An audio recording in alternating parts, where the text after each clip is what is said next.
Salam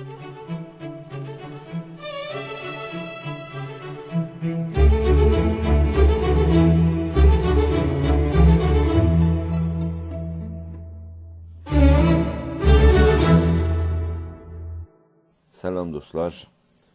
Bildiyiniz kimi zaman geçdikcə çox hızlı və sürətlə şərait dəyişilir və yenə də durumumuz, yəni İranda gedən bir mücadilə, bir mübarizə, xalqımızın istəkləri, arzuları, maraqları üçün hələ də cərəyandadır.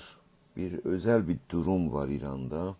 Bir dini istibdadın hakimiyyəti media azadlığını qısıtlayır, toplumda yazı, pozu, danışıq qadağa qoyulur, əlaqə, irtibat imkanı azalır, bu vasitə ilə oxumaq, görmək, öyrənmək mümkün olmur. Ümumiyyətlə hər bir ictimai hərəkatın gəlişməsi, onun orqanizə olması, mediası, televizyonu, radyosu olmaq lazımdır. O sahədə insanlarımız eşitsin, duysun, hiss eləsin, bilsin, öyrənsin və bu vasitə ilə bizim toplumumuz, Türk toplumu İran sahəsində biraz gəlişsin, pişrəft eləsin və ümumiyyətlə öz arzularına tərəf hərəkət eləsin. İndiyə qədər biz yolumuz səhifəsində qələm vasitəsilə, yazma vasitəsilə bu işlə məşğuluduq. İran çapında, İran sahəsində Türk Milli Demokratik Hərəkat çalışmadadır. Fərqli sahələrdə, siyasi sahədə, mədəni sahədə və musiqi sahəsində, incəsənət sahəsində hər alanda hər kəsin nə əlindən gəlirsə bu hərəkatın genişməsinə, toplumsallaşmasına və kütlələşməsinə, yəni cəmaətin içinə yayılmasına və cəmaətimizin, türklərin İranda zehniyyətini, milli şuurlarını oyatmasına hər kəs bir iş görür. Media yayılır, musiqi çalınır. Mənim baxışımdan təəssüflər olsun ki, bu günə qədər lazımi mövcud medialar hər nədənsə eləyə bilməyiblər.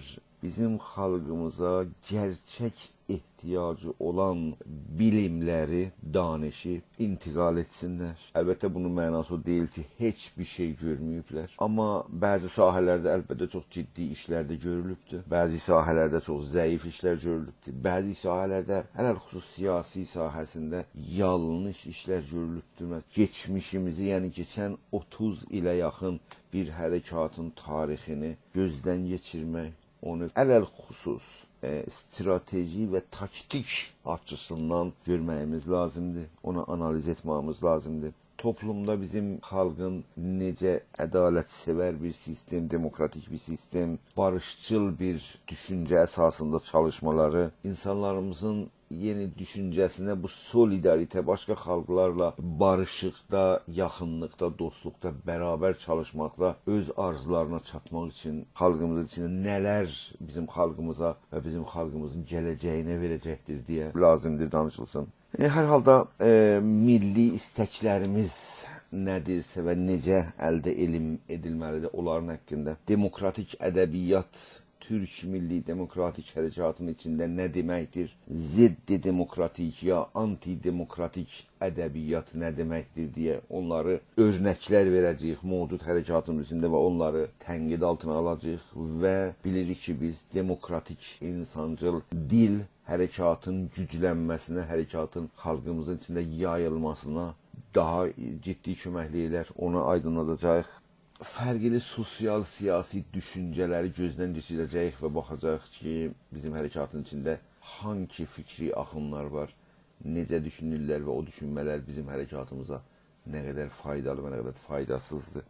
Gündə düşən gündəlik hadisələr haqqında, xüsusən bizim Türk xalqının İranda maraqları ilə ilgilənən, əlaqəsi olan məsələlər haqqında danışacağıq, analiz edəcəyik. milli demokratik hərəkatımıza Azərbaycanda və İranda necə təsir edə bilər danışacağıq. Biz bir toplumda yaşayırıq ki, çox kültürlü bir toplumdur. Fars var, türklər vardılar, kürdlər, ərəblər, bəluçlar, giləklər, lorlar vardılar. Biz bu xalqlarla necə uğraşacağıq, necə əlaqədə olacağıq, Fars millətini necə görməliyik ki, məncə bu günə qədər çox yanlış düşüncələr bizim hərəkatımız içində ürətilir.